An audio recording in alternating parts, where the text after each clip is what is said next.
Bienvenue dans le petit univers de Génération Cité d'Or. Génération Cité d'Or qui est le Magibook, le magazine de culture alternative, complètement original. C'est la première fois que vous retrouverez réunis au sein d'un même magazine sur plus de 100 pages, 12 auteurs différents, auteurs que vous avez l'habitude de voir soit dans des conférences ou alors sur des web TV tels que forcément Miasme TV, la chaîne de Silvano Trotta dans l'émission Face à Face, sur EBE TV, la chaîne de José Bouillon, mais aussi sur Nurea TV, la chaîne de Guillaume et Nora, sur Anna Exploratrice et sur Feu CTVM TV, la chaîne de Claire Thomas. Et enfin, je ne pouvais pas ne pas citer BTLV, sur laquelle vous avez sûrement dû croiser de nos auteurs. Allez, je vais vous présenter en moins de 2-3 minutes l'ensemble des auteurs qui ont participé et contribué à la naissance de ce magazine. Et sachez que pour que le magazine puisse voir le jour au format papier, on a besoin de vous. Il faut 500 précommandes sur Ulule pour que l'on puisse éditer le magazine. Voilà. Et le mieux pour découvrir ce premier numéro de Magibook Génération Cité d'Or, c'est que nous allions sur Calameo, sur lequel nous avons posté un premier exemplaire du magazine, avec quelques bonnes pages, ainsi que le sommaire. Et si ensuite vous voulez beaucoup plus de détails, je vous invite à aller sur le site Génération Cité d'Or, dans la partie blog, vous allez avoir la description des articles, ou aussi sur les teasers vidéo, sur le site miasme.com, qui explique quelques-uns des articles, un peu plus en particulier avec les auteurs. Voilà, alors dans la rubrique inexpliquée, donc vous allez avoir Pascal Cazotte et la terrifiante énigme des combustions humaines spontanées. Vous allez voir, c'est pas de la légende urbaine, dans l'histoire il y a eu beaucoup de cas très documentés, et la conclusion de Pascal est très intéressante. Dans la rubrique ufologie, c'est Luc Côté qui va nous parler donc de sa théorie sur la piste du fer, et il va l'appliquer donc au triangle des Bermudes. Voilà, on en a un petit peu parlé dans le teaser qu'on lui a consacré.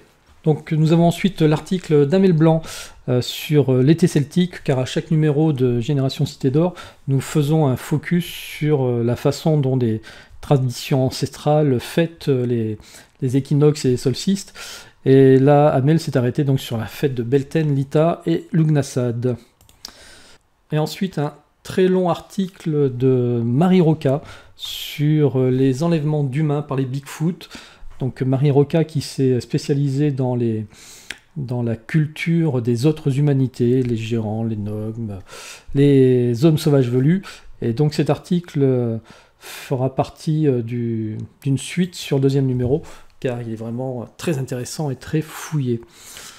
Dans la rubrique spiritualité, il s'agit de Simone Aubin, qui va nous traiter d'un sujet très peu connu, quand de grands lamas tibétains se réincarnent en Occident, donc avec un cas très particulier d'un lama qui s'est réincarné dans le corps d'une américaine, on va dire.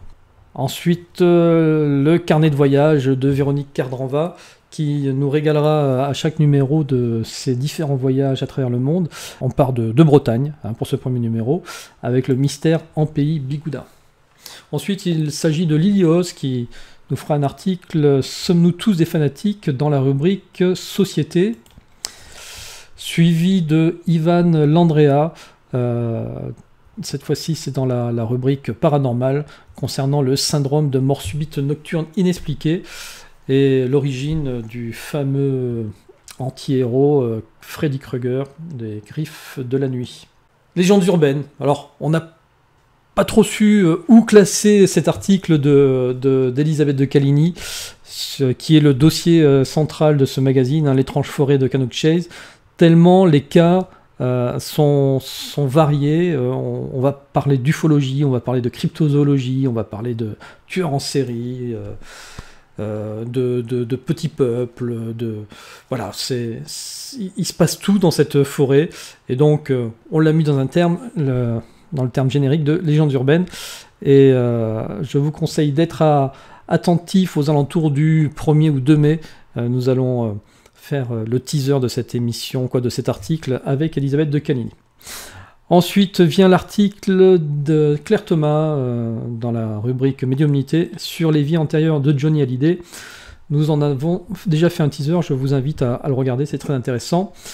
Une interview profession Net Profiler de Nadine Touzeau, qui est l'une des rares profilers en France. Ils sont 6 dans le monde.